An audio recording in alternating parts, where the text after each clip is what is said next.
Assalamualaikum warahmatullahi wabarakatuh. Alhamdulillah, para pemirsa, para pengikut channel YouTube MZT Malang Raya dimanapun Anda berada.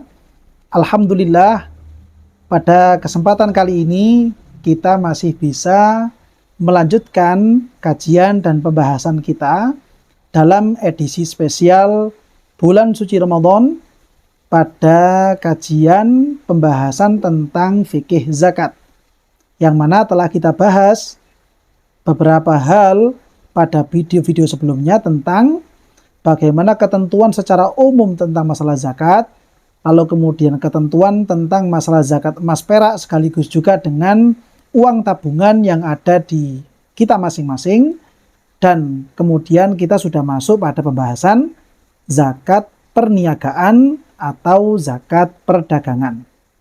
Dan beberapa hal dari ketentuan-ketentuan zakat perniagaan juga sudah kita bahas bersama, yaitu terakhir kita membahas tentang bagaimana ketika ada orang yang berniaga, ada orang yang membuka usaha, ada orang yang berdagang, lalu kemudian rosmal atau modal yang dipakai dari tijaroh atau perniagaan yang dia jalankan ini menggunakan emas atau perak atau menggunakan uang sebagaimana itu yang umum terjadi di sekeliling kita.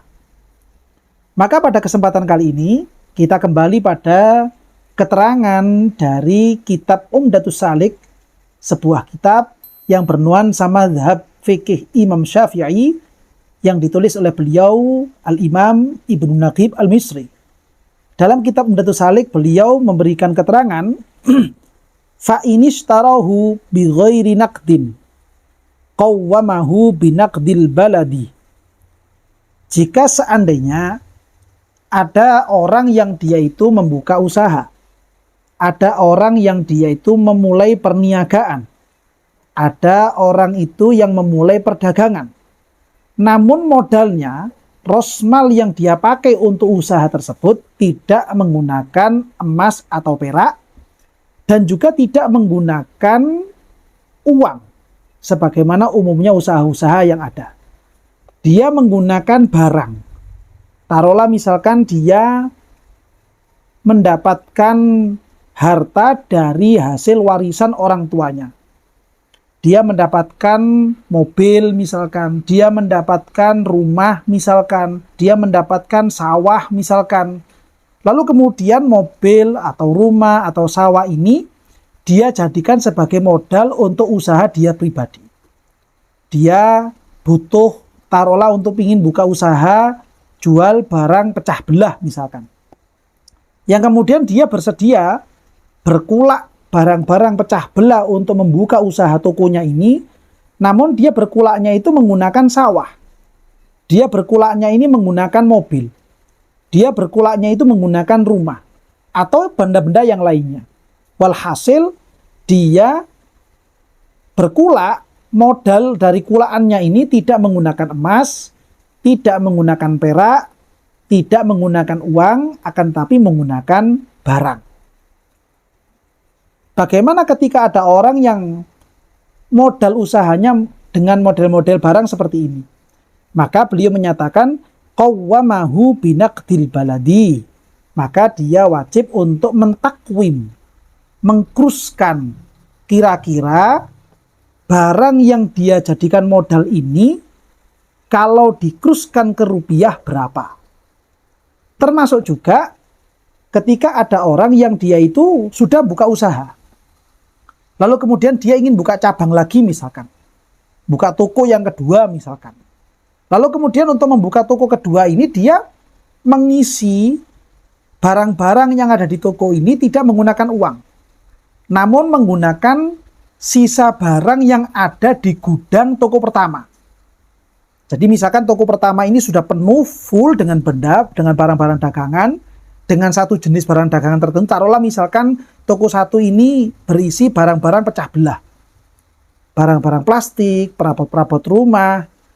Terus dia ingin buka lagi toko kedua yang berisi dengan barang-barang elektronik, AC, kulkas, mesin cuci, televisi, dan lain sebagainya. Di toko yang pertama, dia punya beberapa barang yang masih tersimpan. Yang kemungkinan dari perhitungannya dia, barang-barang ini akan tidak terjual karena di toko yang nomor 1 sudah full toko isinya. Sehingga kemudian dia berpikiran supaya barang di gudang ini ditukarkan kepada agen-agen yang bisa menyetok dia dalam masalah barang-barang elektronik.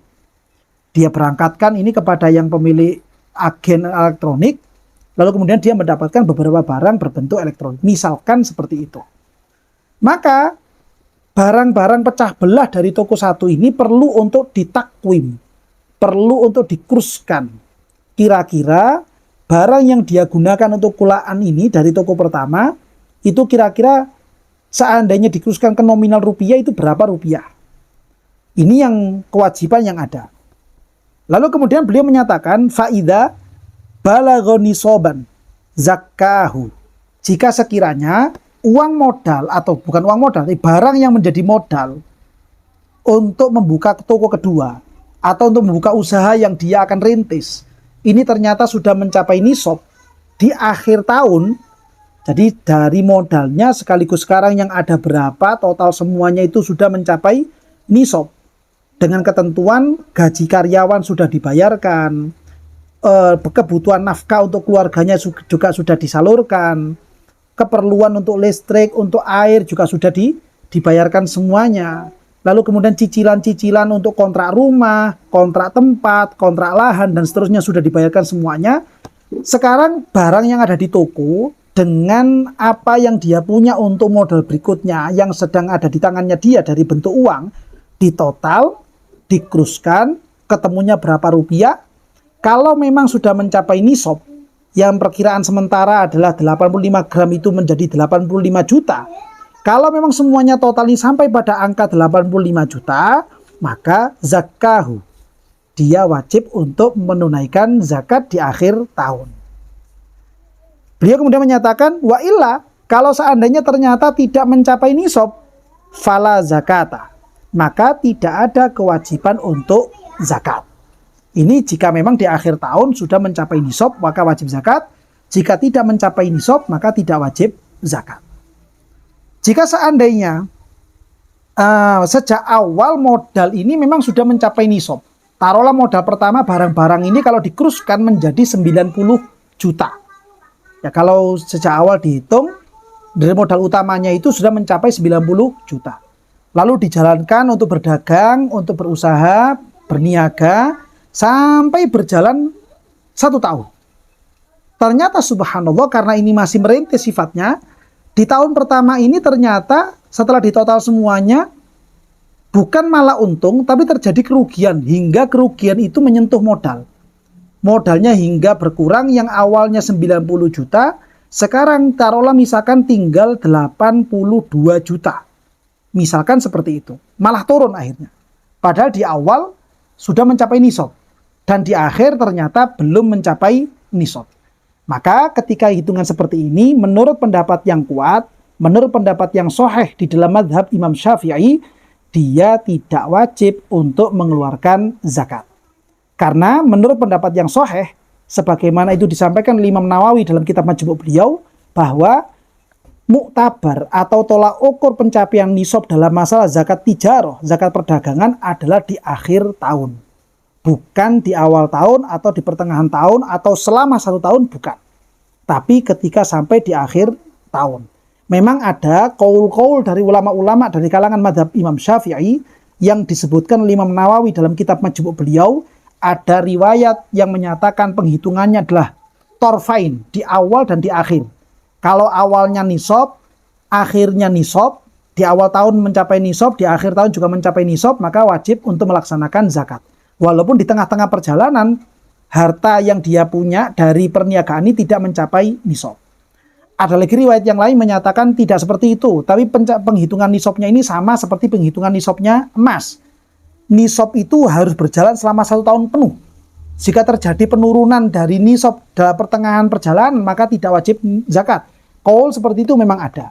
Namun, Imam Nawawi menyatakan dalam kitab Majmu' bahwa yang qaul sahih, pendapat yang kuat dan sahih dari sekian banyak qaul-qaul riwayat tentang masalah ini adalah iktibar atau tolak ukur utamanya berada pada akhir tahun. Beda dengan masalah zakat emas. Kalau zakat emas atau zakat perak, nisab itu berjalan selama 1 tahun.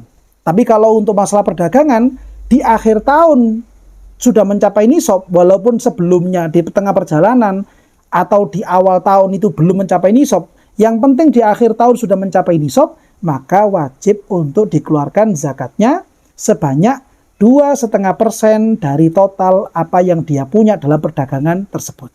Ini merupakan qaul shahih yang disampaikan oleh Imam Nawawi dalam kitab Majmu' beliau. Kemudian kita kembali kepada keterangan Asy-Syaikh Al-Imam Ibnu Naqib Al-Misri. Beliau menyatakan, wa illa fala zakata. Jika ternyata di akhir tahun tidak mencapai nisab, maka dia tidak ada kewajiban zakat. Hatta yahula alaihi haulun akhar fayuqawwamu saniyan.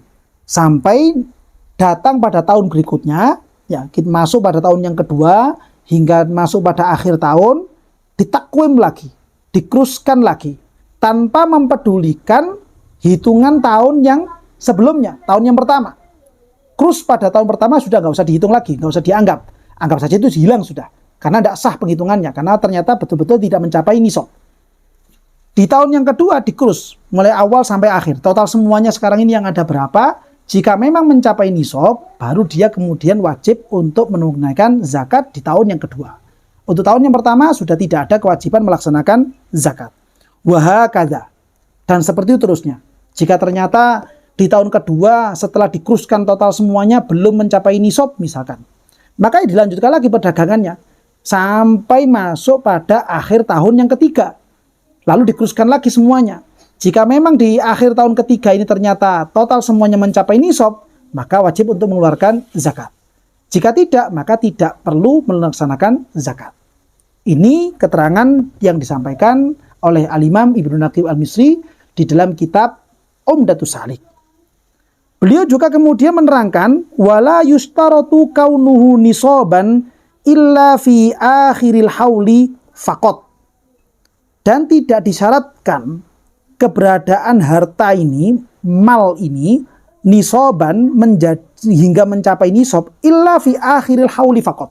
Kecuali di akhir haul saja, di akhir tahun saja. Dan ini adalah qaul yang sahih dalam mazhab Imam Syafi'i. Walaupun di situ ada riwayat-riwayat yang lain yang menyatakan penghitungan nisab ini dilihat pada awal tahun dan di akhir tahun. Ada yang menyatakan penuh, 1 tahun penuh mulai awal sampai akhir harus mencapai nisab, baru wajib zakat. Ada qaul-qaul yang seperti ini. Namun kami mengingatkan bahwa qaul yang sahih adalah penghitungan di akhir tahun. Kalau di akhir tahun sudah mencapai nisab, maka wajib untuk zakat. Tanpa melihat dalam tengah perjalanan itu mencapai nisab atau tidak, atau modal awal, modal pertama itu nisab atau tidak, itu tanpa dihitung seperti itu. Yang penting ketika di akhir tahun sudah mencapai nisab, maka dia wajib untuk membayar zakat. Ini penting untuk kita pahami, dan kita kalau kita bicarakan lebih dalam lagi bahwa qaul-qaul yang berbalik dengan qaul sahih, seperti pada kasus yang kita bicarakan saat ini, walaupun pendapat itu tertulis dalam kitab-kitab fikih di mazhab Imam Syafi'i, namun kita perlu ingat bahwa kebanyakan qaul-qaul, pendapat-pendapat ulama, riwayat-riwayat yang ada dalam mazhab Syafi'i yang dia itu bertentangan atau berbeda dengan qaul sahih, hampir semuanya adalah qaul-qaul yang dhaifun jiddan, atau bahkan ulama membahasakan dengan qaul-qaul yang fasad. Sehingga qaul yang seperti ini tidak patut untuk diamalkan. Kita kembali kepada qaul yang sahih. Nanti ada rincian-rincian tertentu kapankah kita bisa mengamalkan qaul-qaul yang dhaif. Ada rincian-rincian tertentunya. Tapi untuk semuanya secara umum, maka kita wajib untuk kembali kepada riwayat-riwayat qaul sahih yang ada di dalam mazhab Imam Syafi'i. Inilah kiranya pembahasan kita pada kesempatan kali ini tentang masalah penghitungan nisab ketika dia memiliki modal pertama bukan menggunakan emas, bukan menggunakan perak, bukan menggunakan uang, namun modal pertamanya adalah berbentuk barang. Untuk kasus kejadiannya macam-macam. Bisa jadi mungkin benda itu dia dapatkan dari hasil harta waris, atau mungkin dari hibah, atau mungkin dari hasil iwat khulu misalkan. si istri minta buyar rumah tangganya dengan membayar iwat dari akad khulu', namun kemudian harta yang dibayarkan ini berupa benda, sawah misalkan, hotel misalkan, apartemen misalkan, atau kapal pesiar misalkan, yang mana benda-benda ini kemudian oleh si suami dijadikan modal pertama untuk membuka usaha. Maka itu bisa saja menjadi modal yang nanti perlu dikruskan kepada nominal mata uang yang ada di mana dia berada. Karena kita konteksnya adalah keindonesiaan, maka itu dikruskan kepada mata uang rupiah. Kira-kira kalau dalam bentuk rupiah itu berapa juta. Kalau mencapai nisab, yang mana penghitungan sementara adalah 85 juta, dengan tendensi per gramnya berharga 1 juta rupiah. 1 gram antam perkiraan sementara adalah 1 juta rupiah kira-kira. Sehingga ketika nisab emas adalah 85 gram, maka nisabnya adalah 85 juta rupiah. Ini kiranya pembahasan kita pada kesempatan kali ini. Mudah-mudahan apa yang kita kaji, apa yang kita baca, apa yang kita bahas pada kesempatan kali ini betul-betul bisa menjadi ilmu yang manfaat, ilmu yang barokah, dan lebih penting daripada itu semuanya, mudah-mudahan kita semuanya, anak-anak kita, keluarga kita, senantiasa diberikan kekuatan oleh Allah Ta'ala untuk bisa mengamalkan ilmu-ilmu yang telah kita dapatkan, terutama di bulan Ramadan seperti saat ini. Mudah-mudahan kita semuanya dipermudah, dilancarkan oleh Allah untuk bisa beramal, beribadah, bertaat kepada Allah dan Rasulullah di dalam bulan suci Ramadan, sehingga kita bisa mendapatkan keberkahan, rahmat, dan ampunan dari Allah Subhanahu wa Ta'ala melalui wasilah keberkahan bulan suci Ramadan. Amin ya rabbal alamin.